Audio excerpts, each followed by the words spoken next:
The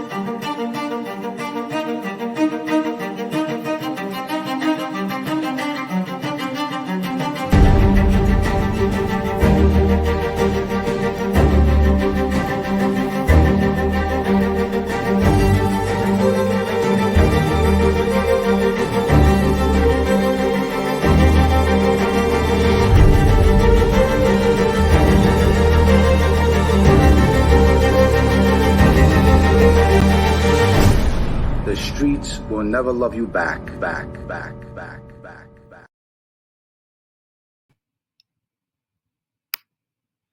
Hey guys, well, today I got another Beth Avenue story. Okay, I'm going to talk about Paulie Galino's funeral.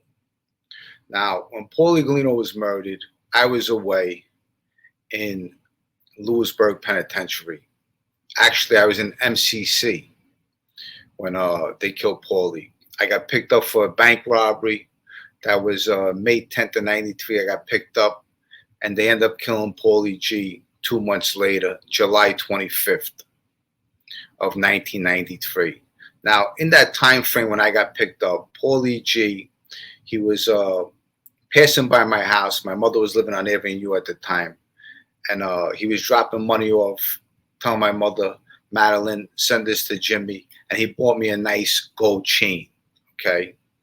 And my mother brought it to me on the visit, and I've been wearing it throughout my whole bid. When I was doing time, I wore that gold chain. So I used to call him, and he would tell me that, you know, something's going on, and my mother would tell me, Jimmy, Paulie G passed by, and he told me to say a prayer for him. So I know there was a lot of things going on, and it was out of my hands. There's nothing I can do, and I know Paulie G was in trouble, okay? Joey Calco and Tommy Reynolds was definitely in Joe Benanti's pocket, okay? Joe Benanti eventually didn't want Paulie G around. Paulie G was getting $10,000 a week, drug money, and we were the ones who were actually shaking down those drug dealers for Paulie G. And that's how he was getting that money, and he was dispersing that money to Sparrow, Joe Benanti, and us. We would all split it up every Friday, and little Joey, the drug dealer, can verify that, because there was another guy, some kid Anthony, that was little Joey's partner, and we beeped him one time, and Paulie G gave him a fucking beating of a lifetime, okay?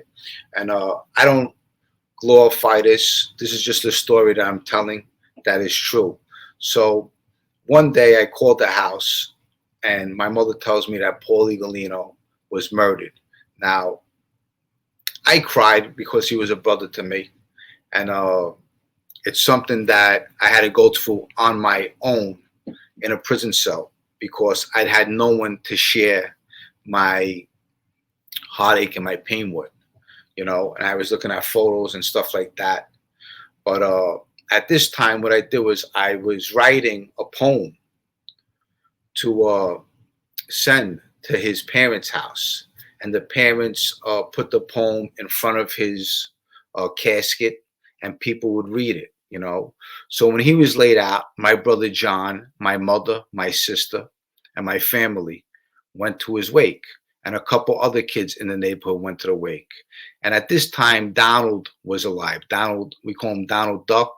Okay, Donald was a guy from the neighborhood we used to play football with. He was a really good guy. And my brother noticed that none of his friends showed up at the wake. So right away, he told Donald and Frankie Boy, he said, look, he said, obviously, we know who did this. Nobody's here. At the wake, he was laid out at Maraglia Funeral Home. That was on Utrecht Avenue and 18th Avenue. Okay, my brother was standing in front of the door. My brother was crying. Frankie Boy was outside. Duck was outside. And we know them all our lives. And we said, look, no one showed up. Calco's not here. Fabrizio's not here. Tommy Reynolds is not here. None of his friends was here. I mean, it was obvious that they were involved in killing Paulie Galino, you know. So none of his friends was at the wake. But a lot of his friends from Bay 23rd was there, you know, and they weren't going to be told not to go. But it's told that Joe Benanti, okay, with the black suit on, he told everyone not to go to Paulie Galino's wake. He was going around the neighborhood. He told Dean Benasillo. He told Fabrizio. Of course, Tommy and Joey wasn't going to go. And I mean, it's a possibility they could have went, and could have been Two-Face, which we know they were Two-Face because they're the ones who killed him.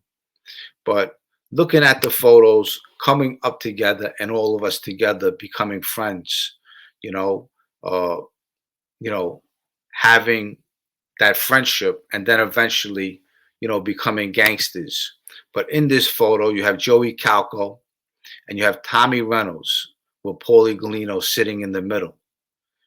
And that's a photo that really is perturbing for the fact of those are the two guys that killed them. So this is a story I just wanted to share. And here's a photo of me and Paulie G on Bay 23rd and Bath. This is back in the days when we were selling pot for Billy Bright on the corner. That was Billy Bright's pot spot. You see Paulie G got a little shiner, a little black eye. But looking back on my friendship with Paulie G was a great kid. He would never kill any of his friends. And I tell you these stories because they continue to bother me. They really do. I know that life for me is over. And obviously it's over for Paulie G and basically everybody. But it's a story of betrayal, deceit, and backstabbing. Paulie G, when I was growing up, he always told me, he said, Jimmy, he said, when they kill me, I want it between my eyes. And they didn't give it to him between his eyes. They gave it to him back of his head. They asked him for a bottle of water. And when he went to the refrigerator to give him that bottle of water, Joey Calco shot him in the back and then finished him off in the head and left him on his kitchen floor, which I don't want to show, for dead, for his parents to enter the kitchen and see their son dead, But, this is a story about the mob, how the mob is just betrayal, lies, deceit. There's nothing good about it. I don't care who glorifies it. Some people tell videos and they make them always look like they're the good guy in the videos, okay? These people are not good guys. There's nothing good about this life. There's nothing good about gangbanging. There's nothing good about being a gangster, okay? The best thing to do is get a job, live a decent life, raise a family, and do the right thing. Because never, ever worrying about when the feds are going to knock on your door and take you in, because murders are forever, okay?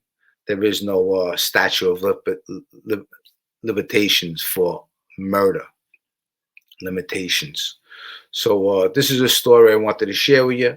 Like I said, when they killed Paulie G, Joe Benanti was telling a lot of his friends, don't go to the wake. And it just goes to show, you're only good until that last dollar bill you brought up for the family. Paulie G made Joe Benanti make a lot of money. Okay, he bought him a brand new Cadillac. He put money in his pocket. Before Joe Benanti met us, Joe Benanti was a brokester. Okay, that's a known fact. Paulie G put Joe Benanti in action. And in the end, Joe Benanti wanted what Paulie G had. He wanted that bank money. Every week, he wanted that money. And that's what it's all about at the end of the day. It's money, betrayal. So I hope you enjoyed this story. Until my next Bath Avenue story, I love you guys. Thank you guys so much for being loyal to me, for following me.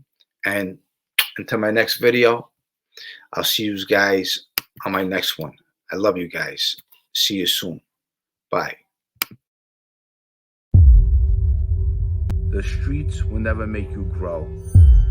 It's not a seed, it's a gutter. There's no happy endings in this life. So this is my message to you.